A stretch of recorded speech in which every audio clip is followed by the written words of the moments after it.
അടുത്ത കാലത്ത് വായിച്ച ഏറ്റവും ഇഷ്ടപ്പെട്ട ഒരു കൃതി ഏതാണെന്ന് ചോദിക്കുമ്പോൾ ഒരു കവിതാ പുസ്തകം കുറച്ചു കാലമായിട്ട് ഞാൻ കേൾക്കുന്നില്ല. അത് ഓരോന്നിനും ഓരോ സമയമുണ്ട്. ഇപ്പോൾ ഒന്ന് ആലോചിച്ച് നോക്കൂ, ചുള്ളിക്കാടിൻ്റെ ഒക്കെ ഒരു കാലത്ത് ക്യാമ്പസുകൾ മുഴുവൻ ചുള്ളിക്കാടിൻ്റെ ഒരു വരി ചൊല്ലാത്ത, ചുള്ളിക്കാടിന് അപരമില്ലാത്ത ഒരു ക്യാമ്പസ് ഇല്ല. അപ്പോൾ കവിതയുടെ കാലമായിരുന്നു അത്. ഇപ്പോൾ പിന്നെ കുരിപ്പുഴൻ്റെ ജെസ്സിയൊക്കെ ക്യാമ്പസുകൾ ഇങ്ങനെ പാടി നടന്നിരുന്നു. അപ്പോൾ അങ്ങനെ ഒരു കാലം, കവിതയുടെ ഒരു കാലം നമുക്കുണ്ടായിരുന്നു. കടമനിട്ട കവിതകൾ ചൊല്ലാത്ത കാലം ഇല്ലായിരുന്നു അല്ലേ, കാട്ടാളനൊക്കെ. അപ്പോൾ പിന്നീട് മാറിയപ്പോൾ ഇന്ന് നോവലുകളാണ് ഒരു കാലമാണ്. ഇത് എത്ര കാലം നിൽക്കാൻ പറ്റും എന്ന് പറയാൻ പറ്റില്ല. അതുപോലെ ചെറുകഥകളുടെ ഒരു കാലമാണ്.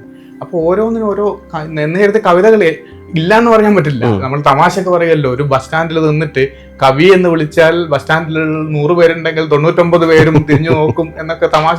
അപ്പം അത്രയും കവിതകൾ എഴുതപ്പെടുന്നുണ്ട്.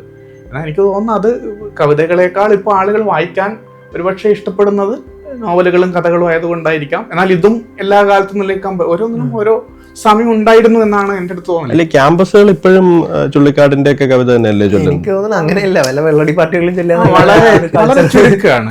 ഒരു വളരെ ഇങ്ങനെ ഒരു ഭാവനാ ലോകത്ത് ജീവിക്കുന്ന കുറച്ച് പേർക്കിടയിലൊക്കെ ഉള്ള ഒരു കവിതകളായിട്ടാണ് അങ്ങനെ ഒരു ലോകം. മറിച്ച് ആ കാലത്തിന്റെ ഒരു രാഷ്ട്രീയ സ്വഭാവവും നേരത്തെ ആ ഒരു സാമൂഹിക ബോധ്യമൊക്കെ ഉള്ളൊരു കാലത്ത് അത് ഭയങ്കരമായ ഇതായിരുന്നല്ലോ.